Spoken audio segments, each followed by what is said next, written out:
Welcome everyone to another episode of the Calcutta Lawyers podcast. Today we have as our guest Mr. Ramanuj Mukherjee, who is a lot of things to begin with, but most well known at this point of time is the CEO of Lawsico. Amongst other things, I think Ramanuj has done a lot of things, and anybody who can, who will Google Ramanuj will find out what he's about and what he's up to. So I will not go into all of those, but very recently, and I think as recent as about an hour ago, Ramanuj has posted something on LinkedIn, and I thought that this is going to be extremely, uh, you know, it is something that is going to be relevant for this particular podcast. So before not giving away anything at all, I put the question to Ramanuj. Who is Ramanuj Mukherjee? Existential question. Okay, so thank you first of all for inviting me for your podcast, and it is so good to see you are actually creating a podcast for Calcutta lawyers. Very exciting, and I hope to hear the other episodes also you are doing. Like, So I am like the way I like to see myself is I am essentially a builder. I bring people together. I work on ideas on what I think how I can create more utility for others, and like something that things that really needs to be there. I feel very passionate about certain things, especially things around access to justice, and I am very passionate about building an ecosystem around that. mhm. These are very early days. We have succeeded in building very little of what we want to build, but that also means there's a lot of exciting things to build ahead, and an exciting journey ahead. Right. So we had actually announced this on our pages that you are coming on the show, and the little small network that we have of all the colleges in and around Calcutta, we had shared a creative saying that Ramanuj is coming to our show. So if any of the students or anybody has a particular question to ask, then they've submitted. So we have a couple of questions there. I thought that to give us a little bit of structure to this particular interview, I would do this question wise, and from that, whatever dialogue will follow. So my first question to you is that how do you hire? You've been Yeah. running Lawsico for quite some time now, and you have also had a number of startups previously as well. So how do you hire? Okay, so one is that hiring evolves in different stages of a startup. So we are now at a growth stage where we are scaling. But Mhm, when we were initially hiring, it was a big challenge. Actually, it was the biggest challenge in the first year, especially when I started out. mhm, And it would be like 2012, 13. And that time I was trying to convince people to join us. And there was a time when we had money in the bank, like we had done well in terms of the initial founding team managed to do enough business, and we wanted to hire people very urgently. And for 1 year we couldn't convince anybody to join us because people would talk and then they will hear what we are doing, but they didn't get the confidence to join us and bet their career on a young startup mhm, like that. So, but at the same time, I have realized that the quality of hiring is absolutely critical. And in the beginning, we had no idea about how to hire people, but what we did was, finding people who have uh, an intention to do something others like outside just legal work, right? So of course, if somebody is a lawyer, and that was our circle, and they obviously want to be a lawyer and work at a law firm or build a litigation practice or so on. mhm, But very few people are there who'd want to work at a startup. Things may be changing now, but when we started, especially, but even now, I don't think it has changed so much. If you start a startup, even a startup law firm for that matter, you might really struggle to hire. Not only hire, after hiring, retaining people may be a big deal. because people would move on. Like, even if they spend some few months or 1 year, they would want to move on, and you need to learn to retain people. So I think, how do we hire? So what I can tell you, what worked instead of all the things that didn't work. What worked initially, and I'm saying this from the perspective of others who might want to build a startup in the legal space or any other space for that matter, or build a startup law firm.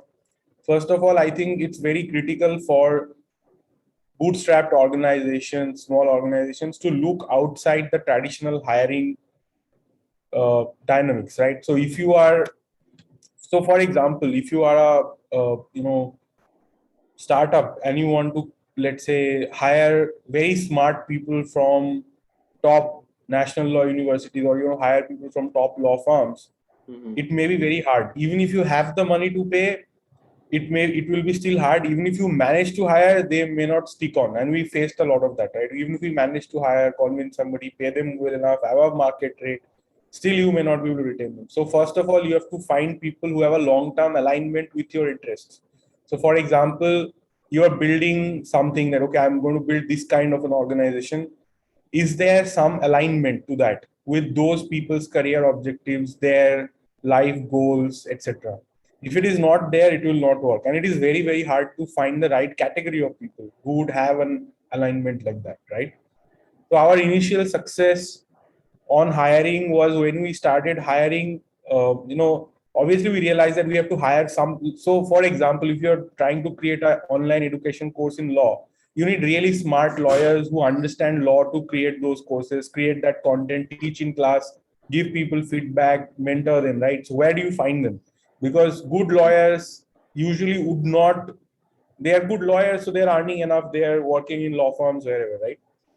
So we got our first success with that. For example, when we said that, okay, are there people who are good, have done all that, but do not want to work in law firms anymore for some reason? So what can that be? So one thing that we found was that there are many mothers who have young children, and they may have worked in law firms or big companies, but now they want a different kind of role where they can work from home.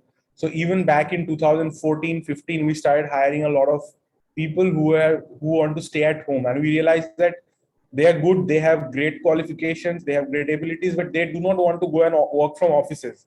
Now there's a change about people are willing to hire, even work from home, but most organizations did not have any clue as to how to work productively with somebody working from home. Right. And we developed ourselves there, and we built a reputation, we built the systems in a way that we can work from home mothers, right? And then other people also who want to work from home. Maybe there are people who want to go back to their hometown and work from there, right? Now it is happening after the pandemic. A lot of people, lawyers, have gone back to their hometown and working from there, managing to do great job from there also. So we also started doing that, started hiring in tier 2, tier 3 cities, even in villages, right? Even today, Law Seekers, a lot of our team comes from different small towns, even places and towns I've never heard of for that matter. So they are coming and working with us online. And that has been a success. That has been our people strategy now. So I think everybody needs some kind of strategy like that, because when I talk to even young lawyers who are trying to build a startup or a small law firm of their own, or even lawyers with 20 years of experience trying to build their small law firms, they face this challenge that they hire somebody, they train, and then they leave, right? So you need to find people who have that long term uh, match. So for example, somebody does not want to go and work from a big city and needs to stay in a small city, and there is enough talent like that. So can you identify and hire them? So for us, that is how it is. And second thing we look for is, uh, are these people really ready to work hard, and are they passionate about the work? Are they passionate about their work? Some people are doing work just to be like, just to do enough, right? Just to have a livelihood.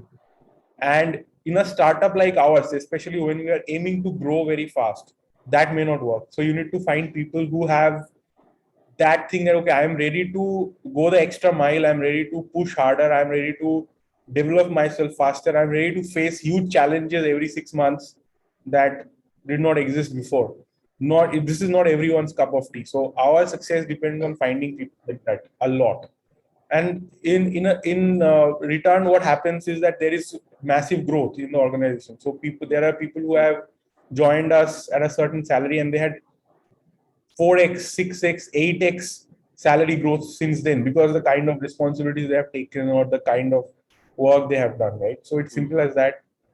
And so I think it comes hand in hand. Like, first you have to give people real career growth. You have to create those success stories, and then your other people will see it and believe, and they will join you. So, So like I think that's all. taking a cue from your LinkedIn post, where you said that you make it very important for yourself that the colleagues that you're working with or the people that you're working with in your team, their career is also progressing in a good way, and somehow it is your Right, that responsibility. is very, very important. If you can't do that, then you'll not be able to retain your best people, right? So if you have managed to hire good people and you cannot give them the growth, they will not stay. And if they don't stay, then your startup will not work. Right. Okay. There's a person called Khaldun Al Mubarak. He's working as the CEO of, who is managing a board of the Manchester City or the City Football Group. And very recently, he went to the David Rubenstein show where Mr. Rubenstein had asked him that how do you divide your time? Because he's handling a number of key roles, leadership roles, and he said that the best part about my job is that I don't work at all. I have been able to hire or recruit three or four extremely dedicated and hardworking CEOs who report to me, and they do all of that work. You have a very similar role, not only in Losico, but also there are other things that you keep on doing. You have a TED talk. You've started IP Leaders. You've worked for Super Lawyer. So how do you manage your time, and do you think that because we are taking a cue from the point of hiring people, so how do you think that plays with you? So I agree with the CEO you mentioned. So basically, my challenge is the only thing that has ever helped me or given me any sort of relief as Hmm. a founder, co-founder, CEO of a company, right? That is being able to hire very good leaders in the team who takes responsibility.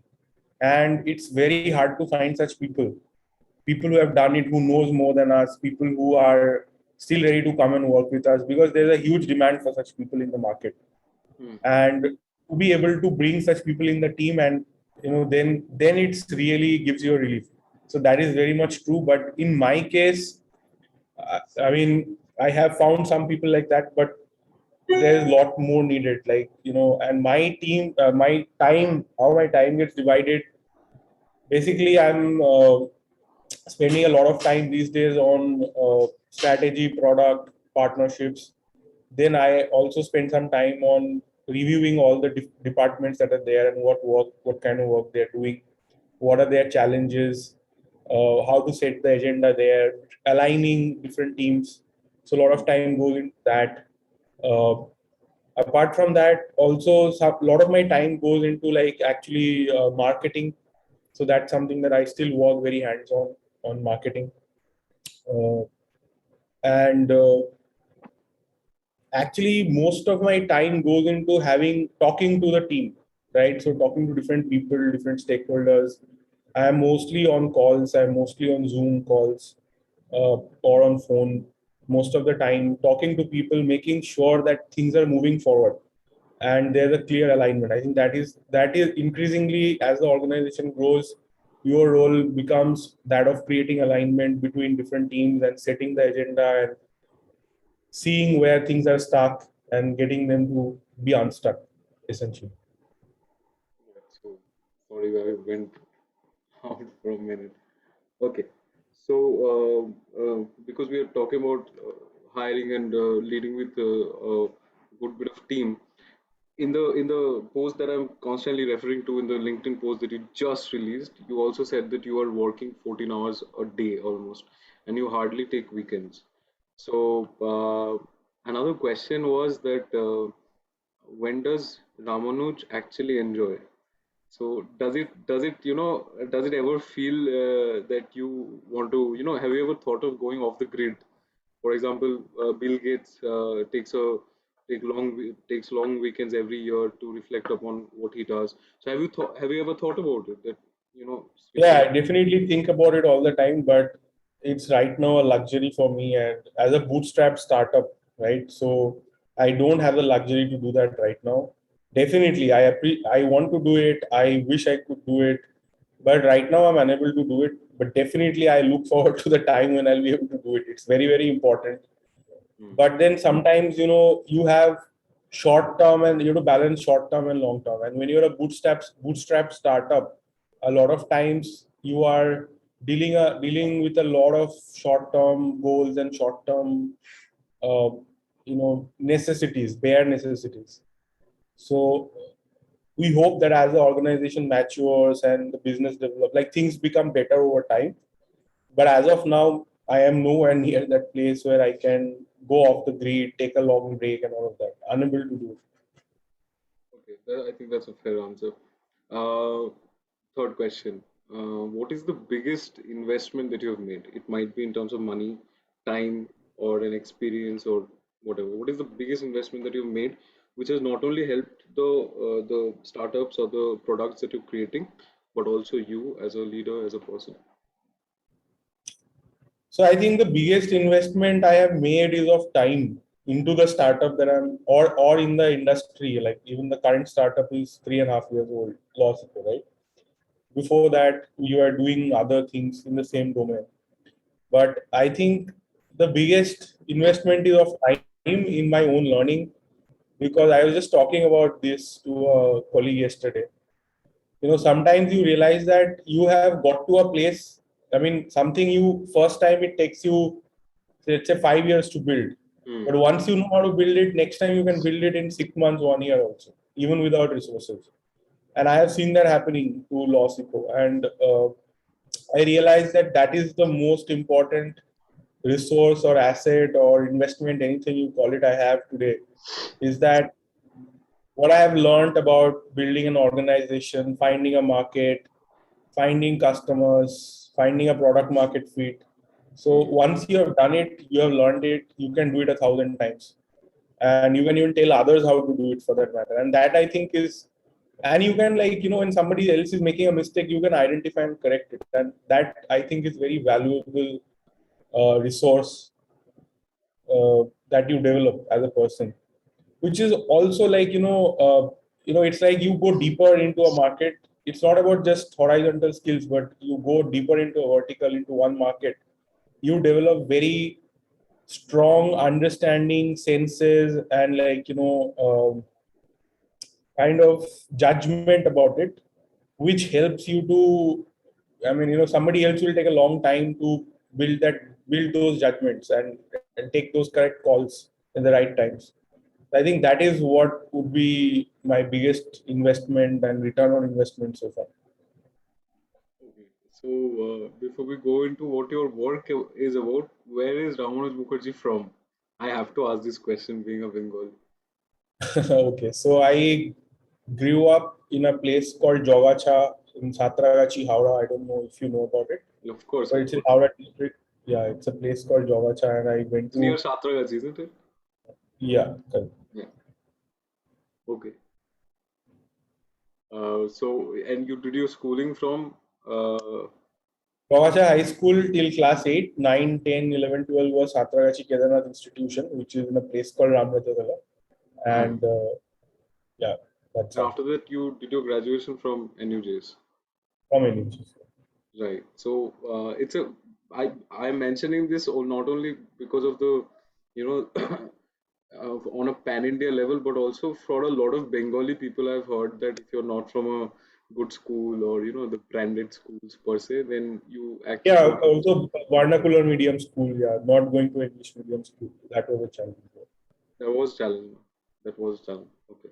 It was a challenge because, see, like, really, like, if you don't have English skills, a lot of doors don't open till the point you actually know English. And the kind of English you learn in a vernacular medium school in West Bengal is not exactly could help you in professional world. You need to do a lot more yourself. Hmm. And So I think that's a challenge, but I took it head on right at the beginning at the right time, and I solved it early on for myself. So I think that really helped.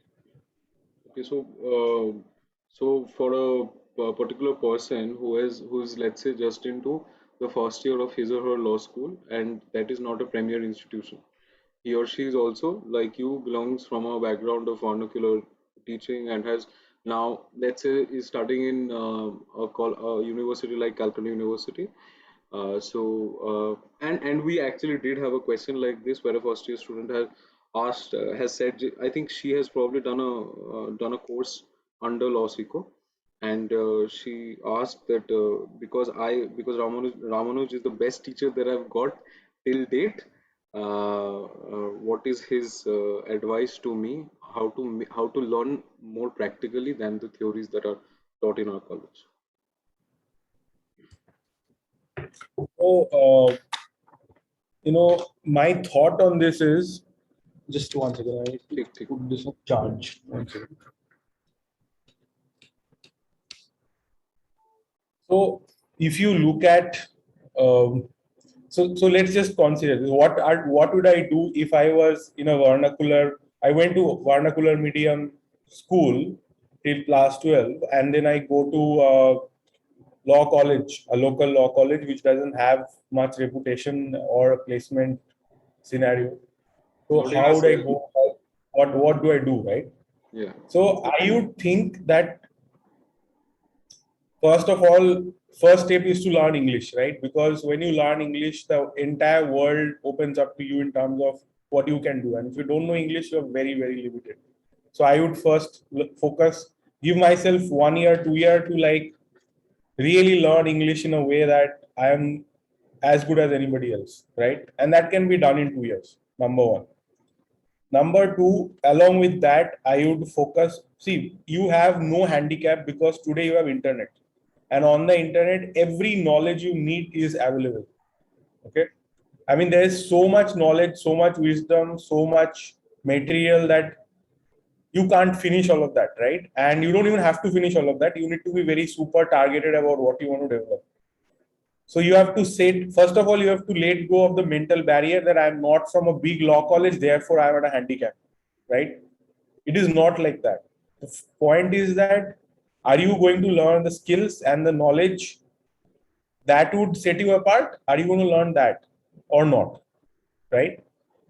And so I would say that if you focus and the other thing people do is that there's this whole whatever, when you are in college you are supposed to do xyz things, right? So you have grown up in even school doing all of that okay, you have exams, you have extracurricular activities, and you have to do all of that, right? So in colleges tend to bog you down and like give you a lot of this kind of work, and it's like spinning the wheel, right? You're spinning the wheel, there's no result, but you are supposed to keep spinning the wheel, and you get marks for doing that or whatever, you get credits for doing that.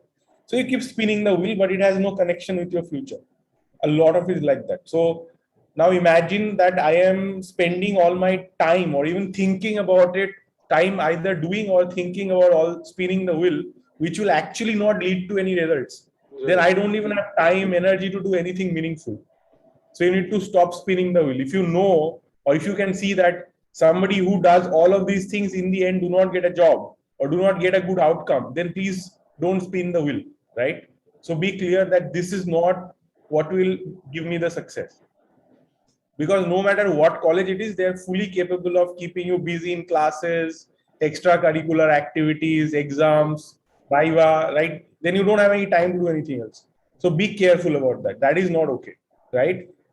People in top law schools do not do that, right? People in top law schools are not spending all their time doing uh, exams and classes and everything, right? So they are actually doing systematic things which will lead them to the outcome which they finally want, which is the placement. That is why they get it. So this is something very important to understand.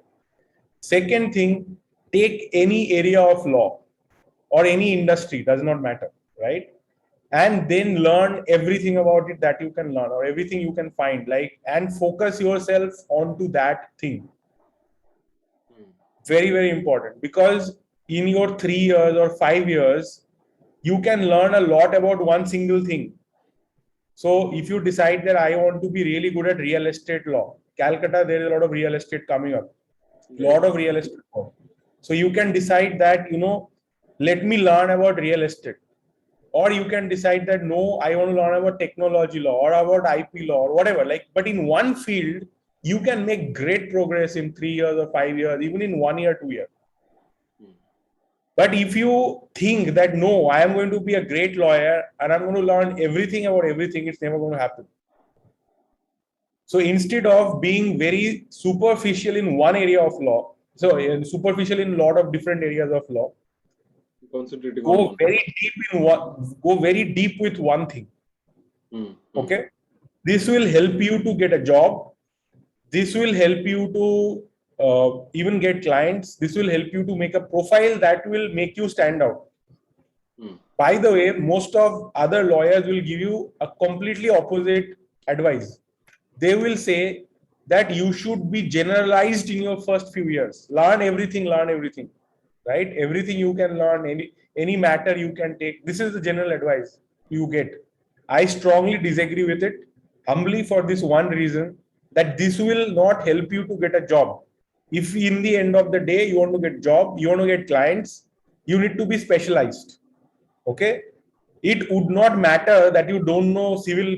If you are really good at, let's say, IP law, right, and you can do the work for your clients, or you can do the work that a law firm expects you to do, then you will get a job. It will not matter that you don't know criminal procedure code, or you're not very good at constitutional law. These things will not matter in the end of the day. But of course, if you know, or if you generally have a decent knowledge of all different things, but the people who will give you advice, they give you a job, and in the end of the day they won't, right? So it's a general advice that everybody gives, right? If you are young, learn everything, but then that people follow that advice and end up not getting a job. Because if I am, let's say, just think about who's going to hire you: a law firm, a company, right? They want to know if you can do their work. Yeah. If you can do their work, they'll hire you. If you can't do their work, but you memorize all the sections from 10 different statutes, they're not going to hire you because of that. And even if they hire you because they don't have a better choice, they will give you very less salary for that. Yeah. So it is much easier to get work. So I understand that most people who today are studying law, they need to earn money right out of college. And for that reason, they have to get a job, right? Unless they're able to get their own clients, which is much harder. So in that case, they have to specialize. If you don't specialize, getting a job is 100 times harder. And even if you're a young litigator, if you build your expertise and track record in one area of law, you are much more likely to get work rather than you being a generalist in everything. Correct? Think of it this way. Imagine that, I don't know, let's say I am a power plant, okay, and I need an agreement drafted, or I need somebody to do a litigation for me, right? Let's say it's a power purchase agreement or a litigation over a power purchase agreement. Now, am I going to go to a person who has done everything, is a generalist? Or am I go to a person who says, I have done 50 such matters in the last 2 years? Or I've done 10 such matters in the last 6 months? Who do you go to? People go to the specialist. The clients want to go to the specialists. Okay. This does not sit well with a lot of people who are senior advocates, who are arguing counsels in high court. But it is unlikely that you will be able to become like them in the next 10 years. Right? If you want to start earning in the next 6 months, 1 year, you are much better off specializing in something which has high demand and low supply, which is highly specialized. Most people cannot do it. That is your best bet. So this is what I would advise most of the students who are in a law college today, wants to get out with a job, wants to have a decent income. This is what they should be following. There is a time when they can increase horizontally after that. Okay, you are doing one kind of matter, learn one more. Nothing stops you from doing that. But to begin with, I think You're Be saying, highly specialized and don't specialize in something which does not have work. So if you're sitting in Calcutta and you decide I want to specialize in, I don't know, sports law or space law, things like that, it might be really, really difficult. You are making your work difficult. So look that, okay, where are you going to work? Are you going to work in Bombay, Delhi, I don't know, Bangalore, or are you going to work in Calcutta? What is the kind of work that is in abundance? in Calcutta? What is the kind of work for which there is high demand and low supply? Right, right. Okay, so this is very important to think. So if you want to get into civil litigation, criminal litigation, it is extremely hard because the supply is well established. There is a huge supply out there. But the number of cases are not growing as much exponentially as already there is a huge supply. So for you to make into it is very hard. But if you choose something which is emerging, in which people do not have expertise, in which people do not, I mean, it's new, right? So, for example, when NCLT came up, a lot of young people were able to build good NCLT Yes, practices because practices. Very seniors true. are, right? So, you are on equal footing over there, right? So, if tomorrow RERA is a new platform, Uh-huh. so you still have a chance. GST may be a new platform where you may still have a chance, but there'll be some new things will come up. Data protection law will come up next year, right? In 20 by 2022 there will be data protection law. That would be a new area, right? There will be a lot of new things, but you need to go for those things which are new, where you have a chance, and not for something which is. I mean, that's a problem if you try to follow somebody who built a practice 20 years earlier. Unlikely that you will be able to, Surpass him match or with. even reach that. Yeah, yeah, right. So I think this creates a perfect segue to ask you, what is your take on the tech space? Are you excited about it? Do you think the legal industry will, see some kind of a revolution through the way, AIs and the blockchains are coming up? Yeah, sure. Legal industry will change. Legal industry traditionally has been a laggard in terms of adopting technology Ah, for whatever. very much. At the same time, there is huge incentive for change, and uh, in the legal industry, change has started happening with the in-house counsel departments. The companies' legal departments are changing. So then that means the biggest clients are changing, Hmm. and that will have a domino effect on the law firms and then smaller lawyers, etc. The other side of the change will come from courts. The courts are also changing, and there's a young generation of lawyers who are demanding changes. There will be changes, but I feel that right now the way things are happening is that uh, it's high time that Indian lawyers start thinking outside the Indian legal services market. I'll tell you why. Indian legal services market is $2 billion in size. Okay, the entire volume is $2 billion. Comparatively, US legal market is 330 billion. So you can imagine how much bigger it is, right? Similarly, other there are Even the Europe. United Kingdom, even the British system is, it has a massive size and it is very different from our. Right? So there's a huge opportunity for talented Indian lawyers to work remotely for these kind of opportunities and really do really well. So those kind of things are there, and there is no reason why Indian lawyers should think only within their cities or only within the country.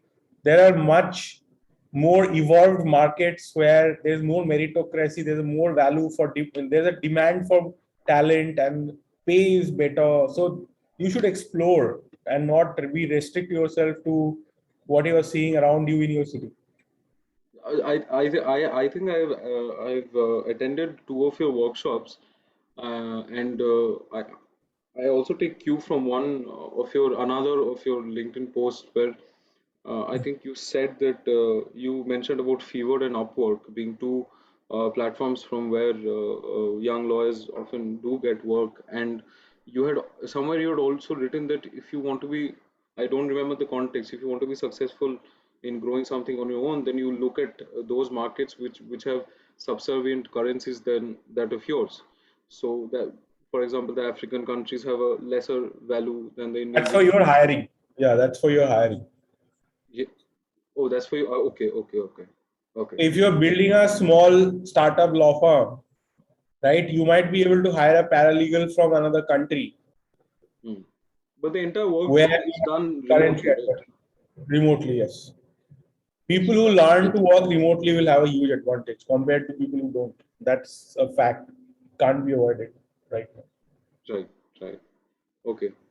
So I think so I'll quickly go through. We have a bunch of questions that have come in, so I'll just quickly go through them. And some of them are extremely odd. So this is great. What is your spirit animal? What is Ramanuj Mukherjee's spirit animal? There's a confusion between a cat and a wolf. Okay, okay. So a mixture of a cat and a wolf. All right. That's great. Okay. Second question is, uh, what advice would you? I think we have already covered it. If you want to add on anything with it, what advice would you give to a smart, driven college student about to enter the real world? What advice should they ignore? What advice would you give, and what advice should they ignore? I think we've covered this. So let's start with what advice they should ignore, right? Yeah. You need to learn from people who are just 3, 4, 5 years ahead of you and actually doing what you want to do.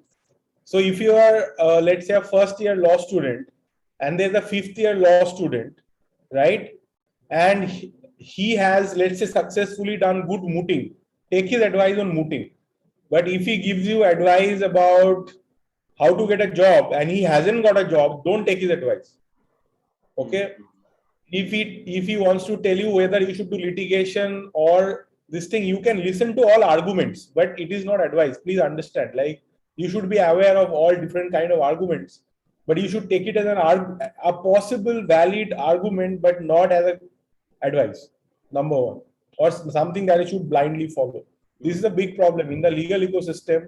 Very often, the blind is leading the blind. Okay, and you yourself do not know, and you're giving advice. Very common, right? Yeah. So learn from people's experience. Ask them, why are you giving this advice? What is your experience? Have you experienced something yourself, or is this, I mean, with full respect, don't disrespect them, but understand where the advice is coming from. Is it coming from a personal experience?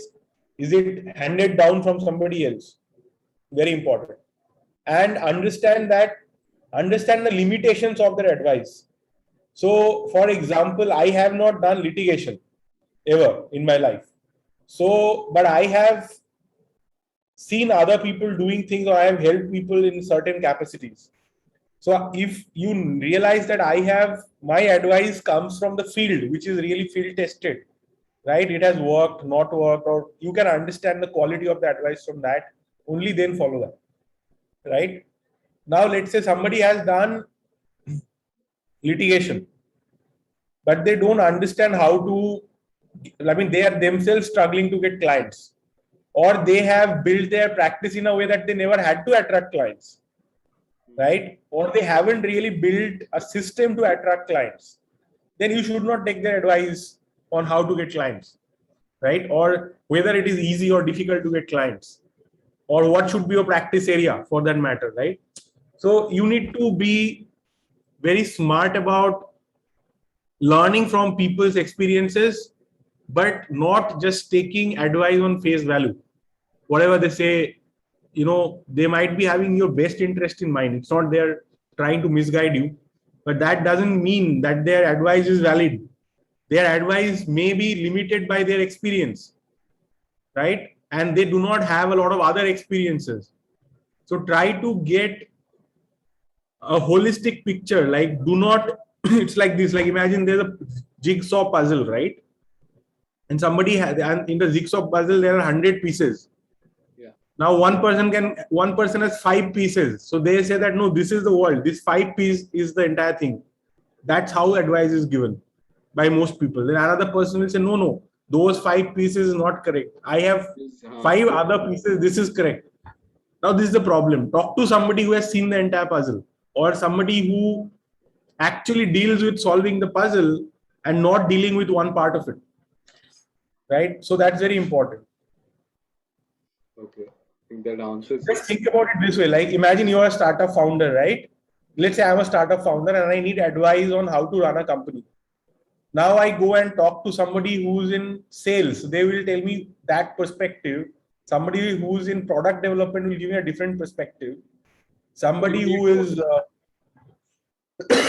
now, if I rely on only one, I'll fail to build the company that I'm trying to build. I need to know from everyone. That doesn't mean I can't learn something from the marketing guy or the sales guy or the Right, product right. guy. I can learn from everyone. But I have the responsibility of putting together the puzzle myself and figuring out the entire picture. Great answer. That's a great answer. Okay. Next question. How do you bring back focus? If you're, I don't think have to expand on it. How do you bring back focus? If you're working on a So so, yeah. this is a big mistake that all young people make until you learn this or somebody tells you this, that you are going to lose focus many times. Your goal is not to be that a person who's always focused. You will never probably achieve that. I haven't achieved that. But what is important is to not be unkind to yourself that you lost focus, but to gently bring yourself back into focus again. And being ready to do it 1,000 times, as many times as it takes. You know for sure that you might go off focus, but whenever you realize you're off focus, you're going to gently and calmly bring you back, bring yourself back into focus. You're going to focus again. That's all. And if you keep doing this again and again, you will realize that over time you are focused for a longer period of time. Your focus is sharper. But what mistake people make here is that they beat themselves up. That, oh my God, I'm a bad person. I lost focus. I'm worthless or whatever. Like, you go into that negative self-talk Hmm. and then you give up. You waste time in this negative self-talk. All you have to do is gently bring yourself back into doing your work, into focusing again, instead of berating yourself or going into any other energy draining Yes, yes. negative talk. Yep. Yep. Okay, so this one is also very interesting. If you had the ability to create an advertisement which would run across all newspapers, social media, TV channels for one day, free of cost, what would that advert say? What would your message to the world be? I think this is copied from a Tim Ferriss book or something. Anyway, I don't know. That's a difficult question. so I think because I think Tim Ferriss has also asked this question in his podcast. So this question I think is more targeted towards what your message to the world is. If there's something that you would wanted to tell your audience or to the world that you actually cater to, what would that one single message be? I would say that explore remote work. Everybody today stands to benefit from remote work. Even if you're working in a job in the US, okay, let's say you're not an entrepreneur, you are not a law firm founder, you are just working somewhere. Even you can reduce your workload potentially by hiring somebody in developing countries. And if you're working in a job or you whatever you're doing any country in the world, you can potentially, it's arbitrage. There is money to be made. It's like free money to be made. It's like just connecting here and there. That's all. And I am shocked that how many people are not exploring it, don't understand the potential of this. So if that is it, if it comes down to it, like right now, the message I have is that see what is there for you in talent arbitrage, skill arbitrage, international remote work. It's magical. What is possible is incredible. So, people. So, do you guys like Lawsico also has people working, from the lower countries like Africa, maybe the Asian countries. We have people working from. We are hiring in Africa. We have people working from SAARC countries, other SAARC That- countries. So We have that's an somebody working from Canada. We have people working from London, different places. example of what he suggested being used practically. Okay, just a couple of more. Um, what is the cheapest tangible thing or object that you have bought cheapest tangible thing or object that you have bought which has rendered overwhelming value for money. The cheapest possible thing that you've bought which has been the greatest buy, probably. Anything that comes to your mind. I think it's not a very serious question. Has to be some book. Books have been amazing. Like there are Just books I before have you read. answer, I'll also plug in this question because this is what is the book or books that you've given most and bought most, or what are 1 to 3 books that have greatly influenced your life. So I think this will cover both.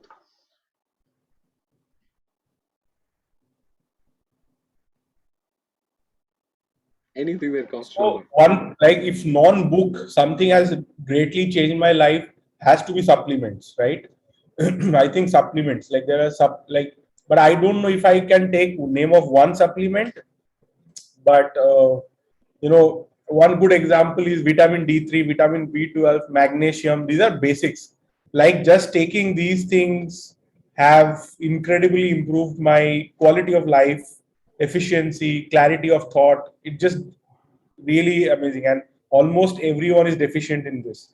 And if you're highly stressed, like I am often stressed out because of work, Mhm. so magnesium really helps. And I work out also, so it's really like you need a lot of magnesium, and it really helps.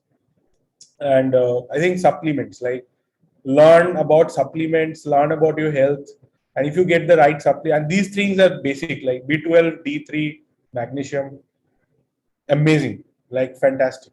Okay. Is this the reason So, why the gifts that Diwali gifts that Losico is giving away has, I think, a couple of these supplements? yeah. So see, in India, most people are deficient in vitamin D3.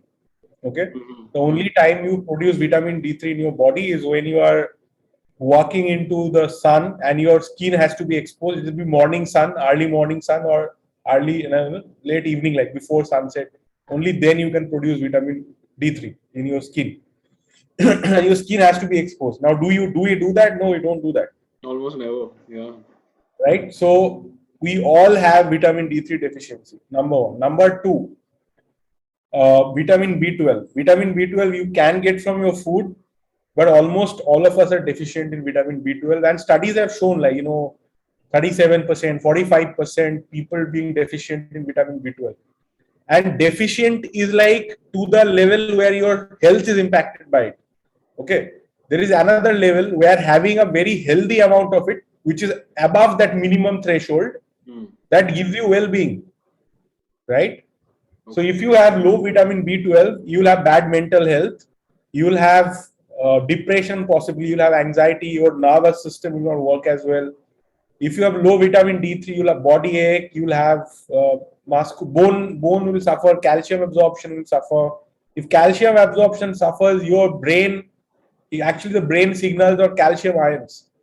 So if your calcium absorption is poor, it not only affects your brain, but it even affects how fast you can think, for that matter. So vitamin D3 and B12 are the primary, and in India, every time a student comes and tells me, sir, I'm not able to think, I'm not able to understand, I'm not able to focus, right? I request them, can you please go and do a vitamin D3 and B12 test? And every time they're deficient, every single time. And I mean, you have to, most people will never do a test on them to see what is, if they are deficient in vitamin D3, B12, right? And it's almost certain that you are deficient if you're living a normal city life today, right? You are almost certainly deficient in these vitamins. And magnesium also, because if you are doing a high stress job, desk job, Uh, so so I mean, have you done a test on yourself? Go and do it, you'll realize where you stand, right? So the 30 is the level that is minimum. For if you're below 30, there's a certain, like, the metric is 30, right? Below in vitamin D3, then you're deficient. But for you to have really high immunity, you should have 70, 80, 90. Like, even I don't have that levels, but ideally you should be having, like, that would give you great health. right. And So as far the question of the books is concerned, what are the best books that you've read or gifted or? Uh, acted okay, in. so just one thing is that please consult your doctors. Don't blame me for anything. Like, this is what my experience I shared It's with just advice Betamucil. here. It's just Yeah. advice. Yeah. So please, it's not advice. It is just my experience, right? And it's a food for thought for you, right? You might want to check your vitamin D3, B12 levels, whether you have good mental health or not, and Right. whether you are feeling good or not, right? Consult your doctor. Hmm. And so for books, a lot of great books. See, I say that, what books have worked for me may not work for you. It's very contextual. What book I'm really enjoying right now is related to my work, right? What challenges I'm facing in my life and my work. So which That is book which is is most relevant to me right now. which I think a lot of people would want to know that.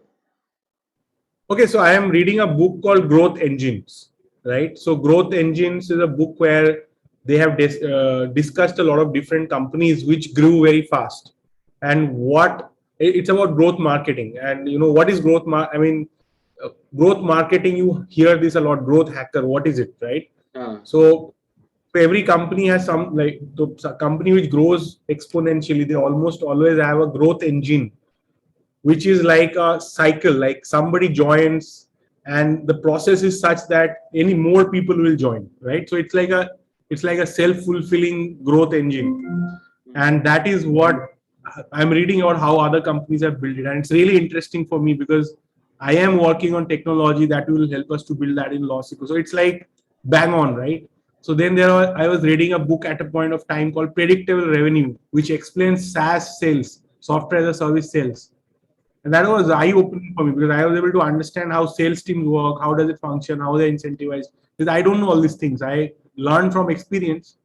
But when you read how other successful companies have done it, how other companies have gone from 0 to 100 million revenue in 4 years, 5 years, 3 years, that's crazy, right? You want to know, like, how do they do it?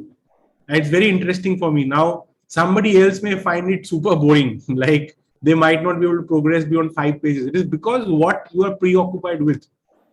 Let's say your biggest challenge in life is that how do I have a good relationship, or how do I overcome anxiety, or how do I get a good job, or how do I become good at xyz skill. So the book will be different for you, right? If you want to improve your people skill, if you are very introverted, there may be a different book for you. And every person, like, there, imagine for a moment that there's a book for you which is just perfect for you. If you pick up the book, you can't stop reading. That is the book for you. And find that book. Don't settle for books which are like other people recommended, or it work for other people. It won't work for you, right? If you start reading growth engines right now, you might be like, what is this? It's not relevant for me, right? So for example, if you're building a podcast, you might be really interested in a book about how to build a great podcast, and how to reach out to a wider audience, how to interview really great, and that may be so interesting for you. So find the book which is right for you. Ramanuj, have you read the book Zero to One by Peter Thiel? Have you had the Yes, I chance? have. Yeah. So When I read 0 to 1, I was into a depression at that time. Okay. And reading that book, I felt that spark in my brain of, like, you are coming out, like, when you're depression, you like everything, there's no energy, like, you don't know what is happening, you don't know what is next. And you don't have that reading. It has such powerful ideas, 0 to 1, that it sparked like a chemical reaction in my brain where it makes you get up and take action. Very, very powerful. it's a very powerful book. Yeah, but for me, it may not be like that for somebody who doesn't want to build a company, right? So Yeah, but why I mentioned Peter Thiel's Zero to One is some of his lectures also has shown this, and I believe that Lawsico is one particular company who has actually gone from that zero to one that he keeps on talking about in his book, that you actually progress to zero to one. When you're, I think this is a relevant question for you particularly because Lawsico as a company has now or has been successful in creating a particular market which was maybe a demand or want of that market was always there, but there was no supplier, and the kind of work or the starting with the courses or the workshops or handling the entire thing remotely, this entire thing never existed in, at least in our country. So starting right from hiring, right from creating your base and everything. I think everything was a challenge. And because you also mentioned depression, another question has come in that what was the that one low moment, the lowest moment Ramanuj has faced in his life. So I don't know if that can be, I have, I have, I have come across pretty lots of low moments, but I have not ranked it like that. Like what, which one is the lowest? And I don't even think it's a productive use of time. It's not a great idea to dwell on your lowest moments. It's dangerous. So, so what I would say is, what would be a lowest moment? or I mean, how do you actually, bounce back from it, or what keeps you, motivated, or that drive that you often require.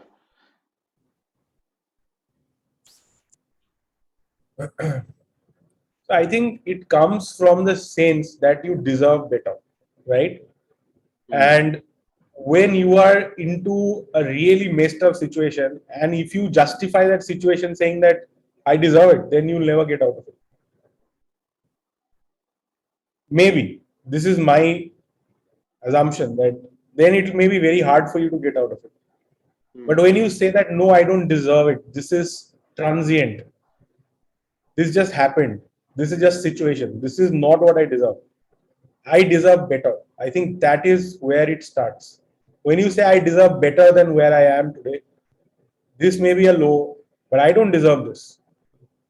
I think that's the starting point of you bouncing back. And from there, bouncing back is not a challenge. Because if your standards are high in life, that this is who I am, this is what I do, this is what the value I create for others, then bouncing back is only a matter of time. Because situations will change, new situations will come, you'll find situations, you'll create situations. But all of that is possible when you believe that you deserve better. So if you are in the lowest moment of your life and you don't believe that you deserve it, you will find a way out. I think that's great advice. Last question before I let you go. Somebody has asked, does certificate courses have any value through the changing times of that technology brings in India? When you are asking me this question, you are asking me, does the certificate have a value? Okay, Okay. okay. Are you asking the course has value or the certificate has value? You need to be clear, right? The tone of the question suggests to me, and I face this question a lot, is that does the certificate have any value? My answer is probably not. No certificate today has, what value do you want? Like some value, yes, some value it has. Every certificate would have some value. But is it enough value? I don't know. I mean, what do you want in life? Right? What has value is skill, capabilities, skill, and knowledge. Just not random knowledge, some applicable knowledge. Like you have a goal and the knowledge and skill is connected with that. Right? I want to be lawyer, but I can fly a kite is not relevant skill. So if you have relevant skill and knowledge, which is useful for somebody you will pay for that. So number one is that. Number two, a track record. Do you have a track record? Track record is very important. Build a track record, right? Now, if you have skill and track record, the third is your outreach. Okay, do people know that you have the skills and knowledge, and can they see your track record? Are they aware of your track record? So if you can combine these three, you'll have success. A course, when we build a course ourselves, our focus is that can I deliver these three things to my student? Can I deliver relevant skills and capability? Can I help them to build a track record? Can I help them to uh, have the outreach? Either they build it or I give it to them, either way. The point is that can this be done? Because if this can be done, then they'll get a great outcome.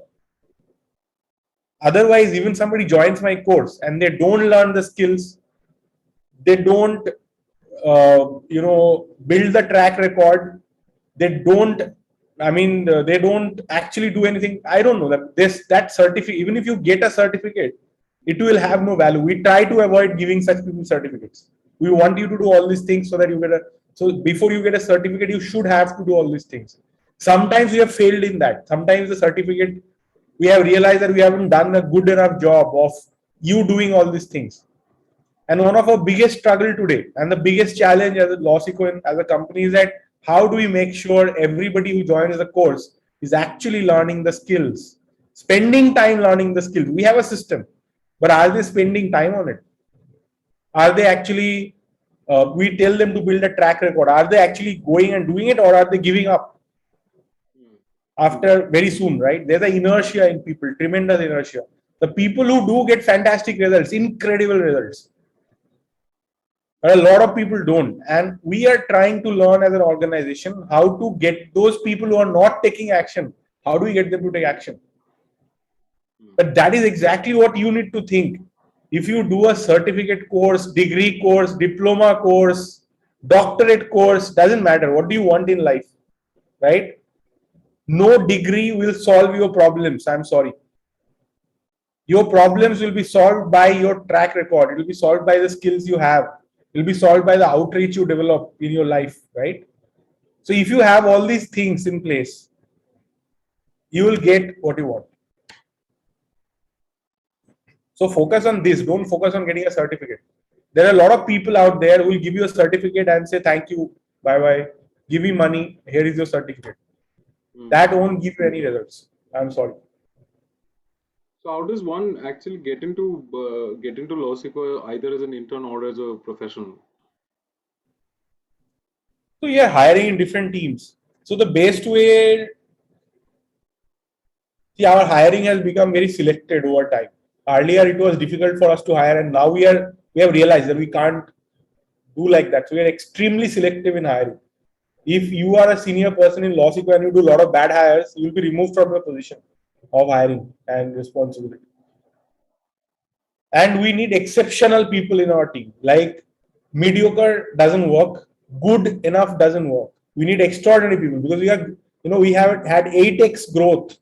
That's huge. Like, how do you, if you're growing, like, imagine you double in few months, right? The kind of challenge it is to deal with that pressure is huge. It's not easy. It sounds nice that you're a growth of double, your revenue doubled. Wow. How do you service that?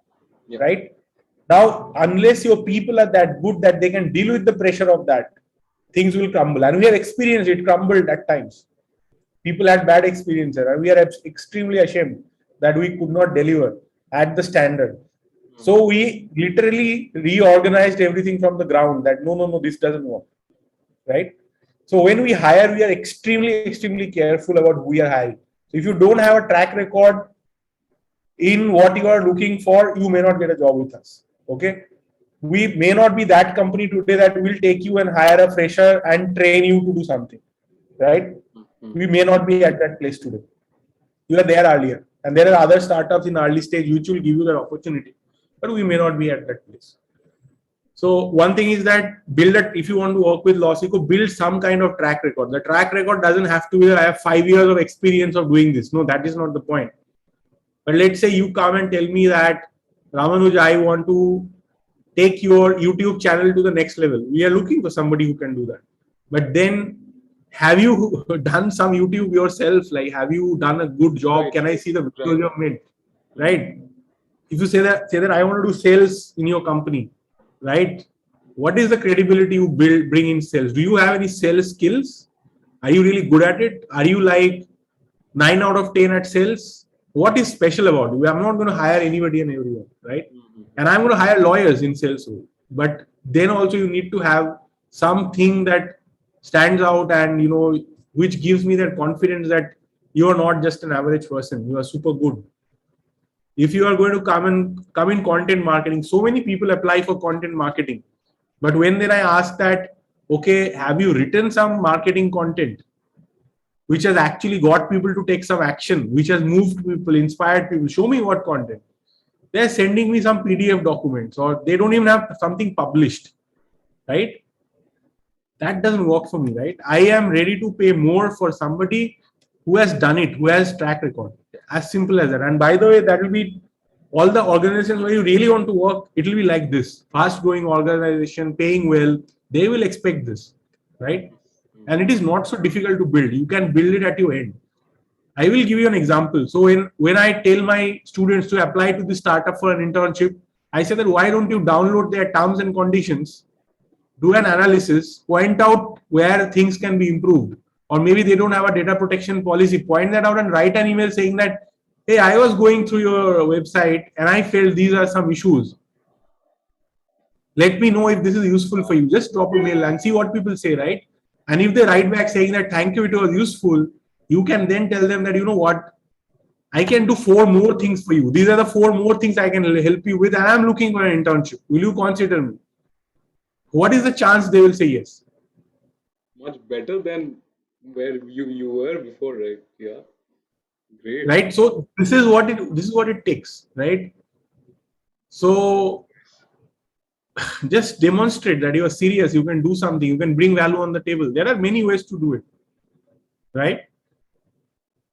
Imagine you look at my tweets or LinkedIn posts or videos, and you edit it and send it back to me saying that, you know, if you edited the video this way, it would have been so much better. I just wanted to show you what is possible. And I'll be like, wow, this is great. Then I might even ask you, would you do it for me? Hmm. Correct. So that is missing. I think that's great advice. Great advice. Just pick it up and do it. All right. So Ramanus, All right. thank you. Thank you for being with us. I've taken an hour of your Thank you, time. I'm Saket. really thankful.